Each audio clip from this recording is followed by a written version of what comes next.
I felt the mattress dip behind me, the quiet creak pulling me out of my drifting thoughts. My cheek was pressed to the pillow, eyes half closed, when I sensed Ul's shadow hovering over me. His hand lingered on my back, fingers tracing the edge of my shirt, slow and deliberate. I didn't move. I couldn't tell if I wanted to stop him, or find out what would happen next. Disclaimer, this content is intended for mature audiences only. Viewer discretion is advised.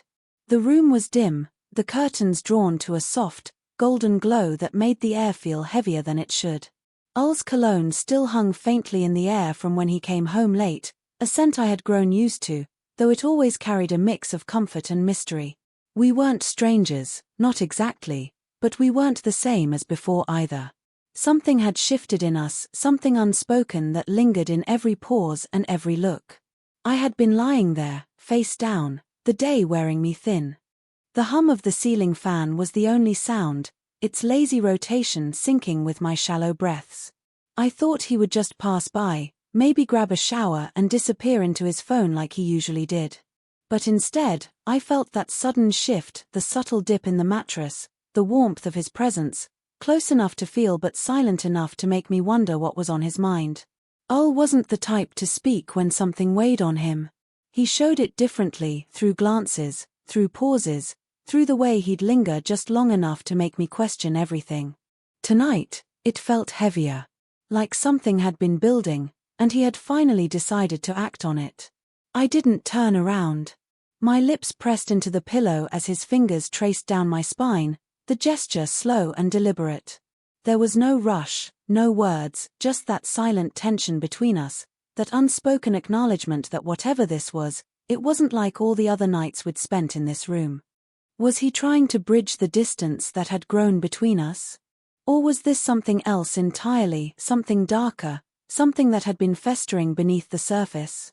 I could feel my heart climbing into my throat as his hand paused at the small of my back, lingering there, as if waiting for a signal. I didn't know whether to stop him or stay still, to ask him what he wanted or pretend I didn't feel the way the room seemed to shrink around us. The weight of his silence was louder than any words he could have spoken. And then, just as I started to lift my head, I felt his breath at my ear, warm, deliberate, as if he was about to tell me something I wasn't sure I wanted to hear. But he didn't speak. Not yet. He just lingered, waiting, as the air between us grew taut enough to snap. Ul's breath stayed close, his shadow stretching long across the bedspread as the ceiling fan hummed above us. He didn't speak, and neither did I. My body was still, but my thoughts raced like they had somewhere to run. Every second he lingered made the air heavier, like the room itself was holding its breath. I could feel the heat radiating from him, the faint weight of his hand where it had settled near my back, and it made my pulse beat in strange places. This wasn't how things had been between us lately. The last few months, our days blurred together, work, dinners, quiet evenings, and a space between us that neither of us could name. We'd grown used to the silence, to avoiding what was missing, convincing ourselves we were fine. But tonight, he wasn't avoiding anything. Ul's fingers brushed along the hem of my shirt again, a touch so light it felt accidental, though I knew it wasn't. My lips parted against the pillow as I tried to steady my breathing, unsure if I wanted to lean into the moment or pull away from it. He wasn't the same easygoing man I met years ago, the one who used to make me laugh with little effort. Now, there was something deeper in his movements, something that felt like it had been bottled up far too long.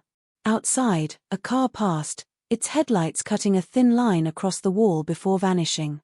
The faint glow faded, leaving us in the soft amber light of the room, wrapped in a tension that felt almost alive.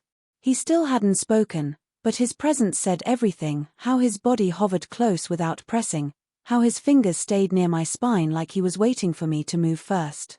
I thought about saying his name, about breaking the stillness, but the words never came. Instead, I let the quiet stretch, every second pulling tighter around us. My mind flicked back to the way he had looked at me at dinner earlier, just a glance, but one that lingered longer than usual, as if he already knew this moment would happen. His hand lingered, a whisper of warmth through the thin cotton of my shirt, and I felt every muscle in my body tighten, not from fear, but from something I couldn't quite name. My breath hitched, caught somewhere between wanting to tell him to stop and wondering if I'd feel emptier if he did. The mattress beneath us was too still, too quiet, as if even the house knew this moment was tipping into something it shouldn't. Ul finally spoke, his voice low, almost rough from holding it back.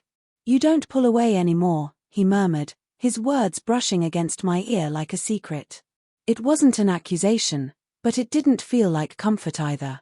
My fingers gripped the edge of the pillow, nails sinking in as my thoughts scrambled for something to hold on to.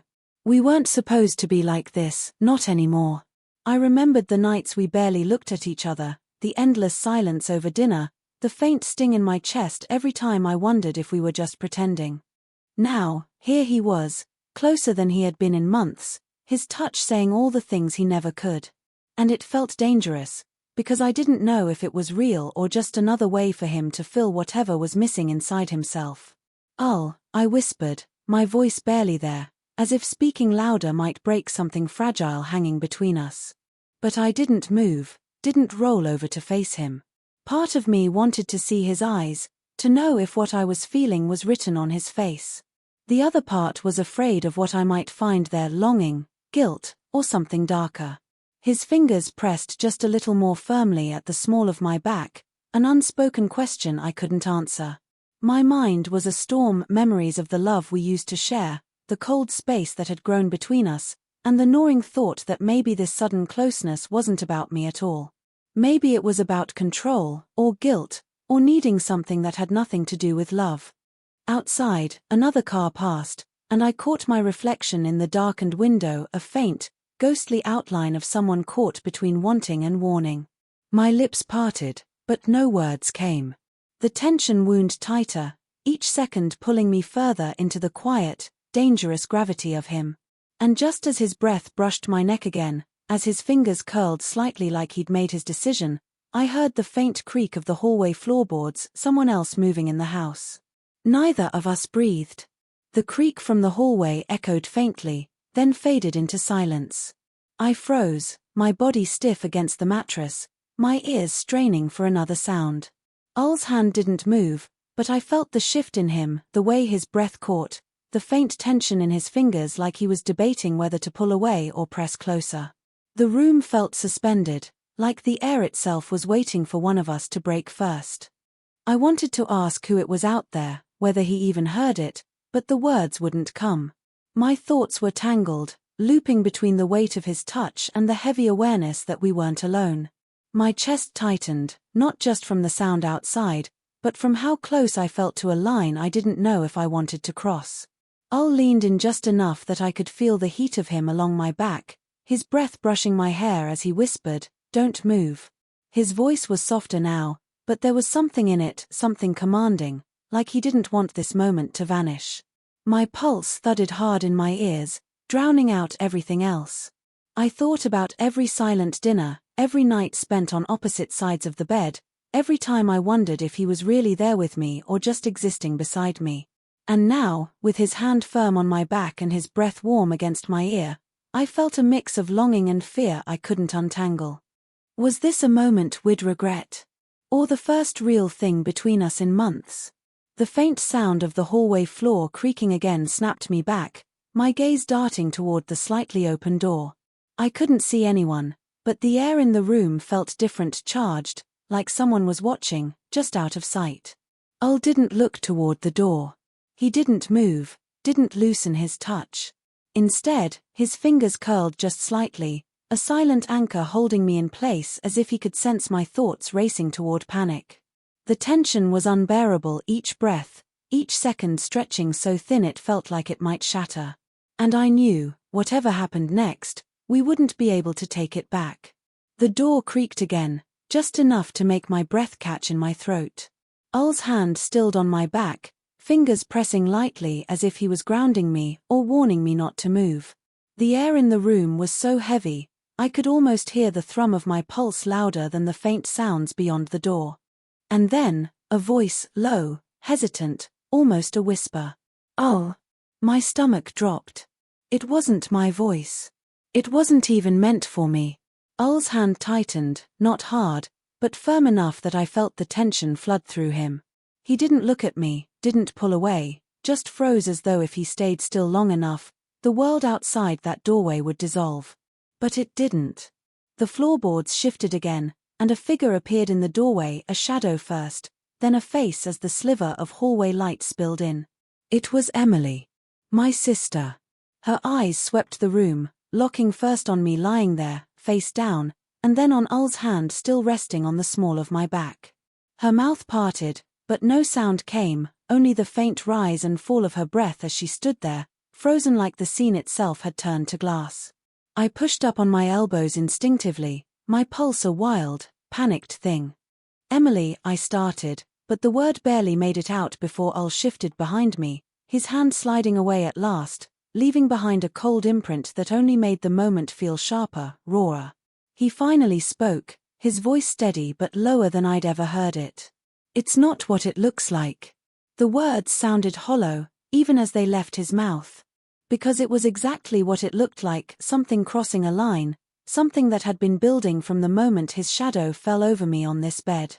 Emily's gaze darted between us, her lips trembling as though she was trying to decide whether to speak or simply turn and leave. The weight of what she'd seen was already settling in the air, changing everything before any of us had the chance to explain, or deny, or even understand what this moment really was.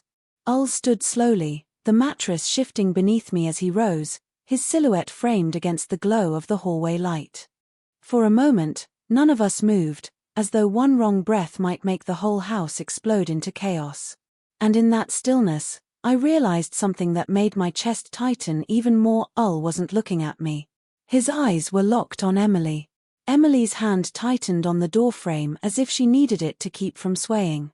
Her eyes flicked from me to Ul, and I felt the silence between us stretch so tight it might snap. My heart hammered so loudly I could barely hear the faint hum of the ceiling fan above us. Ul finally moved, stepping toward Emily, his shadow stretching across the bed as the hallway light caught his face. His expression wasn't guilt, it was something harder, heavier, like he had already decided what to say before she even arrived.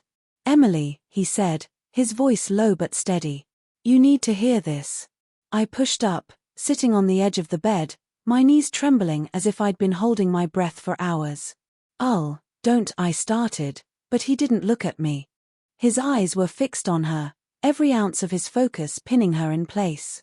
Then he dropped it, the truth, the one thing I hadn't expected. "I know what you've been doing. The messages. The late nights. I've seen everything. And you thought you could walk in here tonight and pretend like I wouldn't say anything?"